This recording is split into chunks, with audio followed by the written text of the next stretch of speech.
and burn. Hey everybody. So tonight I'm looking to discuss I believe this came out in 2012, and that is Evocateur, the Morton Downey Jr. movie. Now, this movie, well, this show actually, this tells the story, well, it also tells the entire life story of the host of the Morton Downey Jr. show, which was, of course, Morton Downey Jr. His father, Morton Downey, was a considerably well-known pop singer, I believe, back in the 20s and the 30s. And he wasn't necessarily the best person. So Morton grew up hating his father. And initially, Morton Downey Jr. wanted to get into singing, and he wanted to be a crooner like his dad. And he could sing like his father, but he was doing it for all the wrong reasons. He wanted to become more famous in his father's chosen profession in order to sort of like outshine him and overshadow him. And that never happened. He was on some sort of singing, sort of like well, actually, now that I think about it, it's sort of like a 1950s, 1960s era American Idol of sorts. Dean Martin was one of the people judging him, and everybody said that he could sing, but it just never happened for him.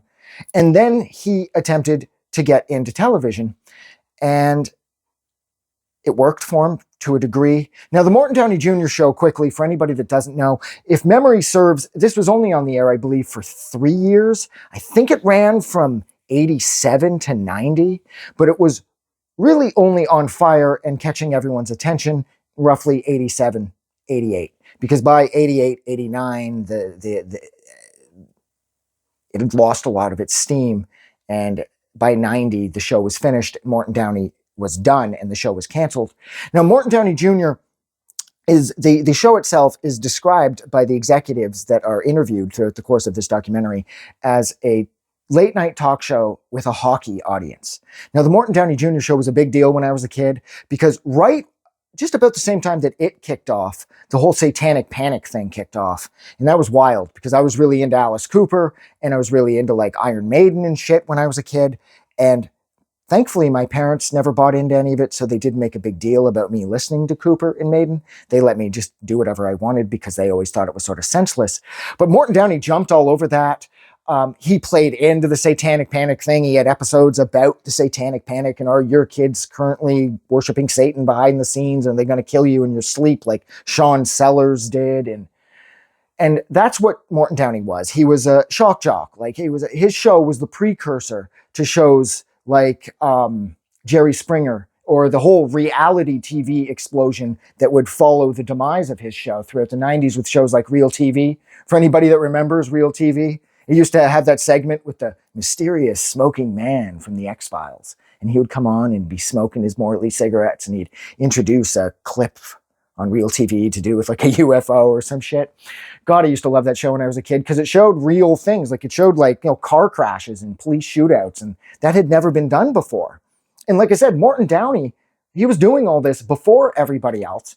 However, Sally Jessy Raphael, another daytime talk show legend, is interviewed throughout the course of this. And she says when she first saw Morton Downey, he was essentially just doing Joe Pine. Now, Joe Pine was a sort of America First kind of jockish type talk show host from the 1960s. Whenever I think of Joe Pine, he gets mouthy with people over pretty much everything. He hated communists. Like he had Abby Hoffman on this one time and they got in this big thing. And Abby Hoffman was a yippie. He's the guy that wrote Steal This Book, which then System of a Down would later model their record Steal This Album off of. Anyways, and one time Frank Zappa was on the Joe Pine show. And back then, it wasn't socially acceptable for men to have long hair, but the hippie movement was in full swing. And of course, Frank Zappa and the Mothers of Invention were a big part of that. And Zappa's a brilliant guy. Zappa was a full-on genius. And Joe Pine said, well, you have long hair, so doesn't that make you a woman? And Frank Zappa fired back with, as it turns out, Joe Pine had a wooden leg. He was born without he was down a pin, and they of course, back in those days, they used wood.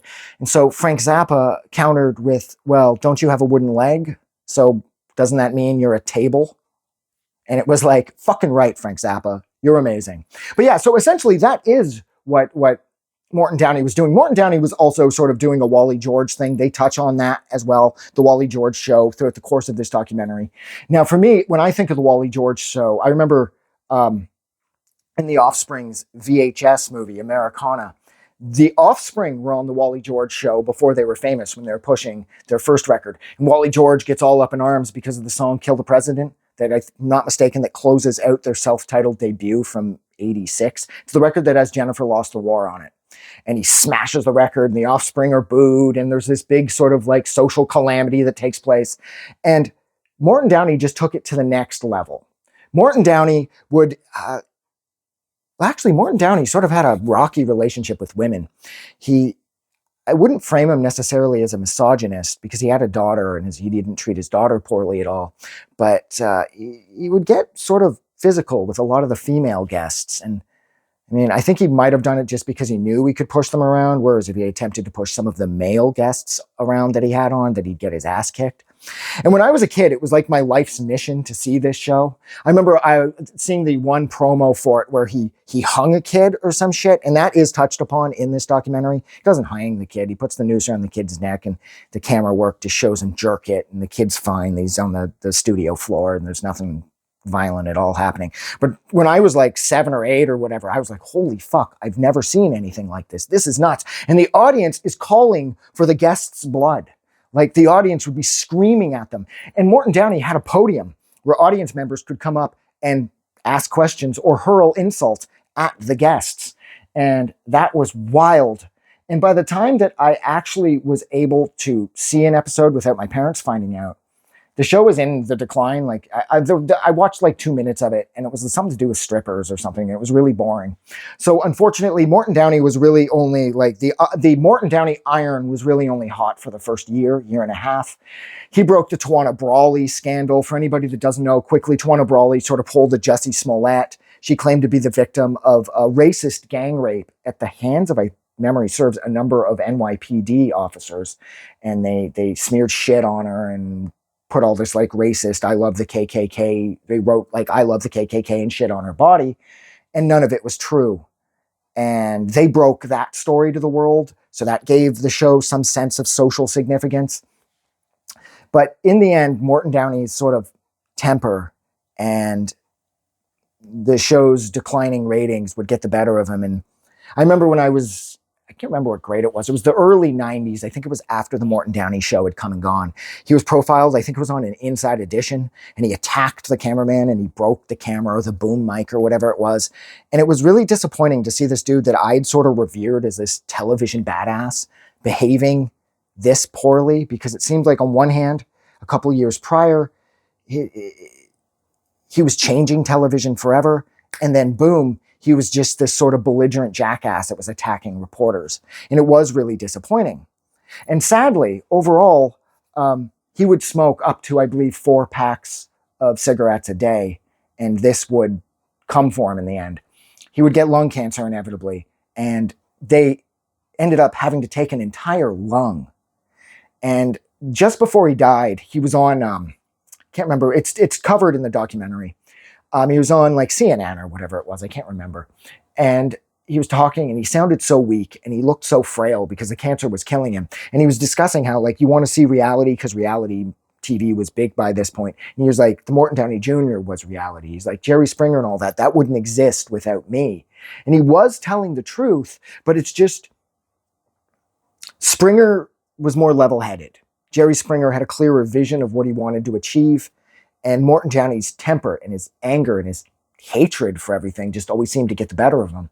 And it's funny, too, because they touch on this, I believe, at several points. They have a number of the people who are interviewed read from Morton Downey Jr.'s book of poetry that he published that is practically impossible to find.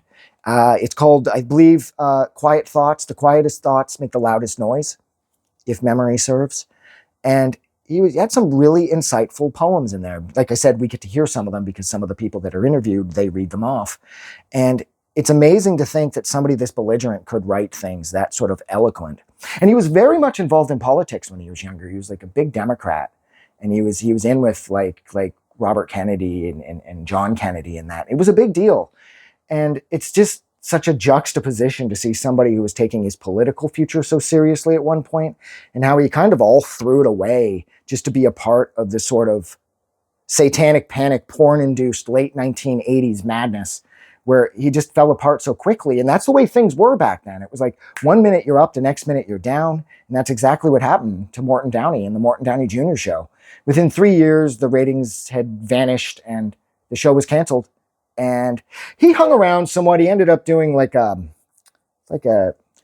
what the hell was that practical joke show? That doesn't matter. He was on that, and they got him on that. They said they were going to make some sort of Morton Downey Jr. show theme park, and it was Candid Camera. That's what it was.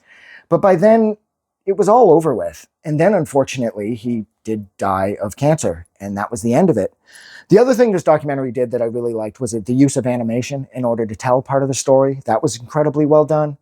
And this documentary kicked ass. It was so much fun. It was sad in the end, too, because he would claim to have been gotten attacked by a group of skinheads at an airport, I suppose trying to ape off of what Geraldo Rivera went through on his show when the skinheads sort of went wild after that black dude started choking that one skinhead, and that giant fight that broke out that ended up having resulted in Geraldo getting his nose broken. I think Morton Downey was attempting to sort of recapture some sense of social significance by claiming to be attacked by a group of skinheads in an airport. But see, even back then, airports had cameras, and there was nothing to substantiate any skinheads. There was no skinheads in the airport on camera, nowhere. And there's certainly no skinheads that followed him into the bathroom. And he drew all these, or these skinheads, drew all these swastikas on him as they were beating the shit out of him, and they cut part of his hair off. And except the swastikas, they didn't really look like swastikas. They're more like Picasso swastikas, I suppose. And yeah, no skinhead would do that, you know? And so it's kind of sad how pathetic he became in the end. He ended up owing a ton of money on credit cards because his credit card debt got wildly out of control because he wasn't paying for the things he was buying. And yeah, and like I said, and then he died. And it's sad, but it's really tragic when you think about somebody with so much talent throwing it all away just to be some kind of early Howard Stern type thing. It's disappointing. But look, this ran way too long, so I am getting out of here. So like always, thank you so much for hanging out with me for a little over 12 minutes while I discussed Evocateur, the Morton Downey Jr. movie, which tells the story about the Morton Downey Jr. show that ran for a few years back in the late 80s. Like always, if you like this review, or you like this movie, don't forget, or you used to love the show way back when, don't forget to go and do something nice for somebody. It's easy. Just hold a door for somebody or give $1 to charity the next time you're at like Walmart or whatever. But most importantly, like always, the most important thing here is that you know that the world is actually a way better place because you are in it. I'm going to go because, like usual, I'm starting to get hot and the fucking heat vent is right above me and I'm starting to sweat. Have a good night.